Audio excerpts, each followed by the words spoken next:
Good morning छात्रों। आज सभी कक्षा 9वीं के सभी छात्र छात्राओं का आज की ऑनलाइन एजुकेशन की कक्षा में स्वागत है। प्रिय छात्रों, जैसा कि आप पिछले दिनों से अपने इतिहास, भूगोल और राजनीति शास्त्र की लेसन की वीडियोस देख रहे थे, उसी प्रकार से आज मैं आपके लिए लेकर आया हूं इकोनॉमिक्स के पार्ट्स। अर्थशास्त्र से इकोनॉमिक्स का जो आपका अर्थशास्त्र का है, अर्थशास्त्र भाग है, उससे आपके लिए लेसन नंबर 1 और इसका पार्ट नंबर 1। लेसन नंबर 1 इसका है पालमपुर की कहानी। पाठ का नाम है पालमपुर की कहानी।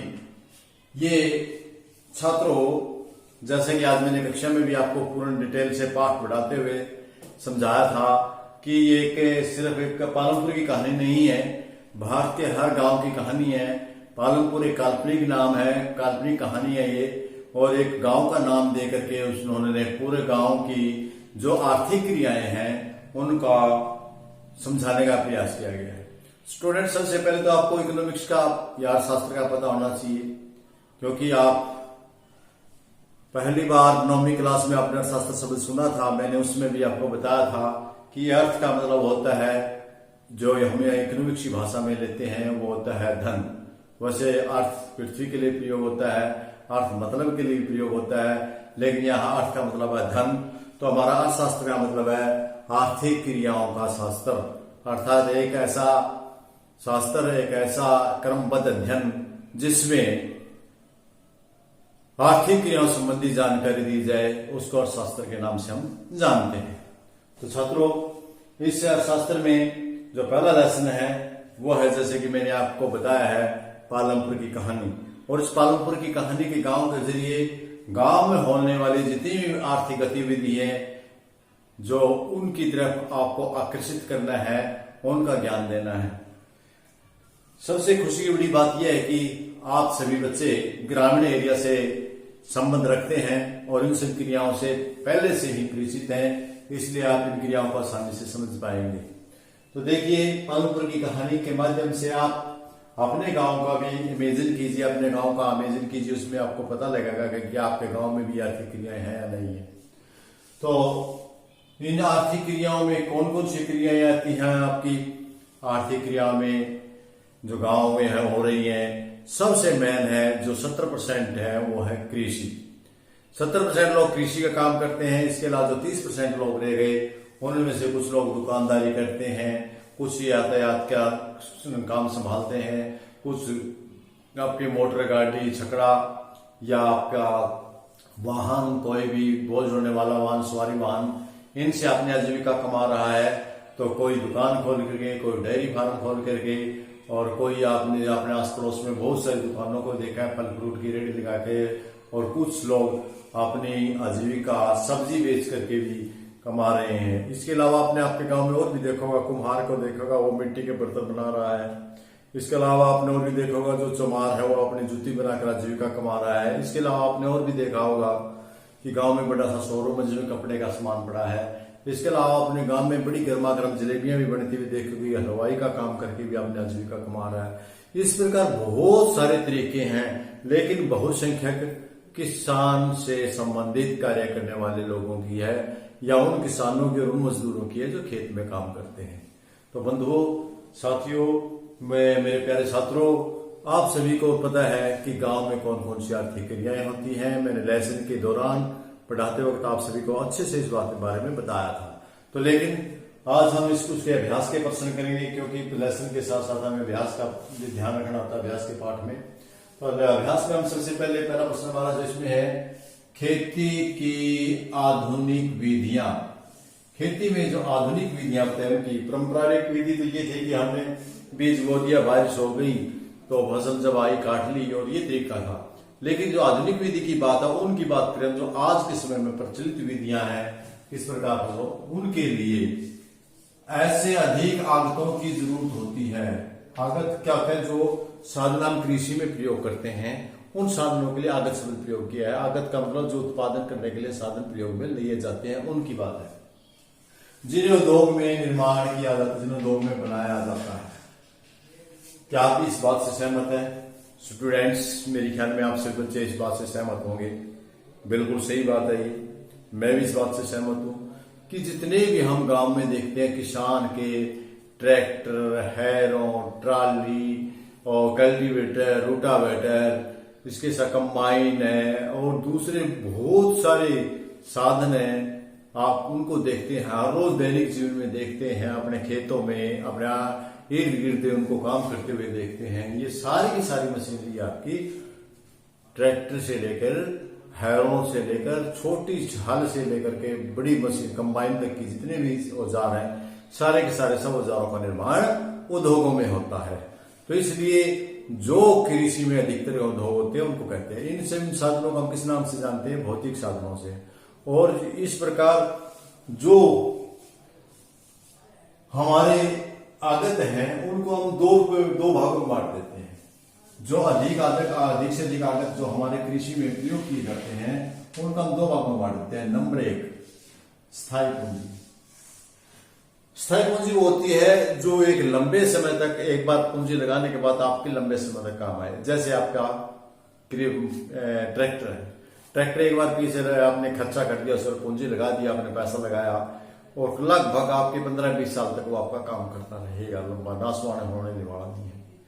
कंबाइन है, हैरों है, आपकी थ्रेसर है और बहुत सारे औजार आपके जो एक लंबे समय तक काम करते हैं उनको हम स्थायी पूंजी में लेते हैं। इसके अलावा दूसरा आपका कार्यशील पूंजी। कार्यशील पूंजी होती है जो एक बार प्रयोग करने के बाद दोबारा यूज ना हो, जो उद्योगों में बढ़ती है। बच्चों अंदाजा लगाओ ऐसी कौन सी वस्तु हो सकती है जो उद्योगों में बनती है और खेती में एक बार प्रयोग होने के बाद उसका दोबारा यूज नहीं किया जा सकता?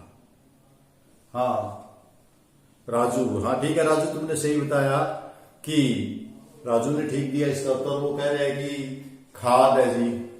खाद के साथ साथ अच्छे बीज, हाइब्रिड बीज है, खाद है, उर्वरक है और जिसके अलावा आप जो कीटनाशक दवाइयां हैं, स्प्रे हैं, आपको जिसको स्प्रे बोलते हैं, किसानों को ढोले उठाए हुए आपने देखा होगा कि वे किस प्रकार अपने खेतों में स्प्रे कर रहे हैं। वो स्प्रे की जो दवाई है वो कहां उद्योगों में निर्मित होती है।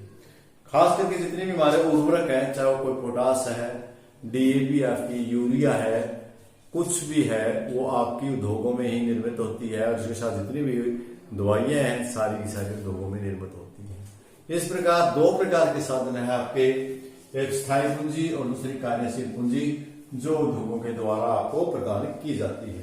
तो मेरे ख्याल में आप इसका प्रश्न आराम से दे देंगे। आप बिल्कुल सभी के सभी बच्चे जो ग्रामीण एरिया से है संबंध रखते हैं या नहीं रखते हैं, सभी को पता है कि औजारों का निर्माण है, जो बड़े बड़े साधन उनका निर्माण फैक्ट्रियों में ही होता है। इसके बाद प्रश्न नंबर 2 बच लिए। प्रश्न नंबर 2 आपका पालमपुर गांव से संबंधित है। यूपीओ का प्रश्न, कॉमन प्रश्न था आपका, ये पालमपुर के गांव से संबंधित है। इसमें क्या है कि पालमपुर में बिजली के प्रचार ने किस प्रकार किसानों की सहायता की?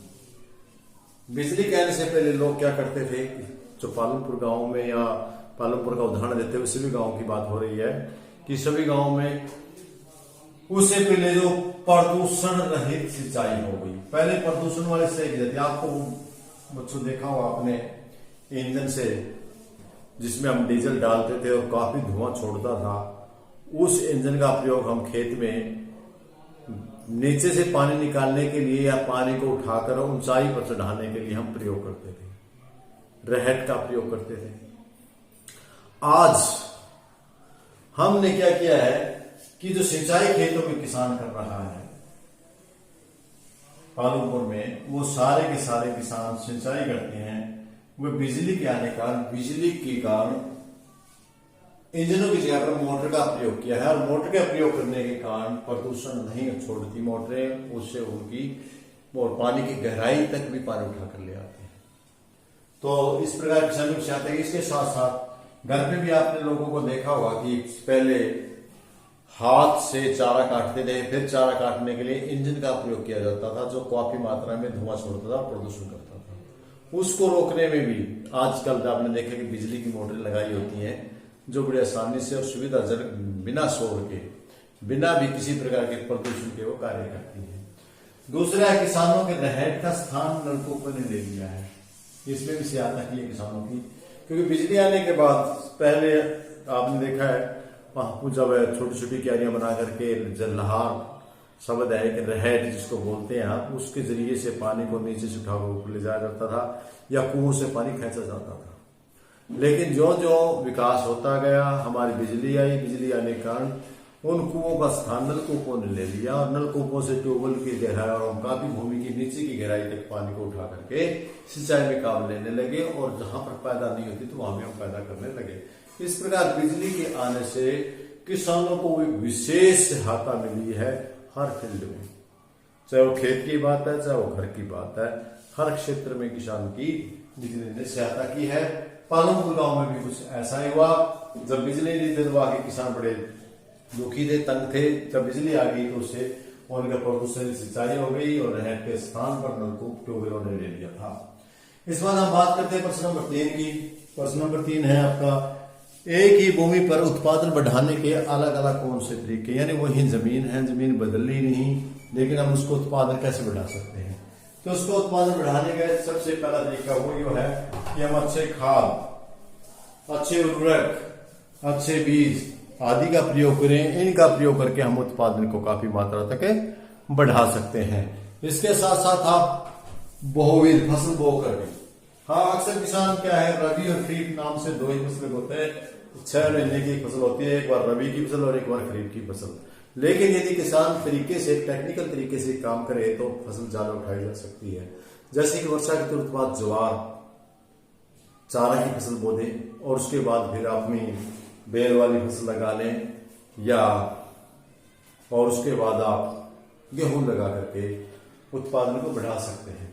यानी बहुविध का मतलब भिन्न भिन्न प्रकार की, सिर्फ आप एक ही प्रकार की फसल ना हो, बदल बदल की फसल बो और अपने जितना खेत है उस खेत में अलग अलग तरीके की अलग अलग फसल बोने पर किसान ज्यादा फायदे में रहता है।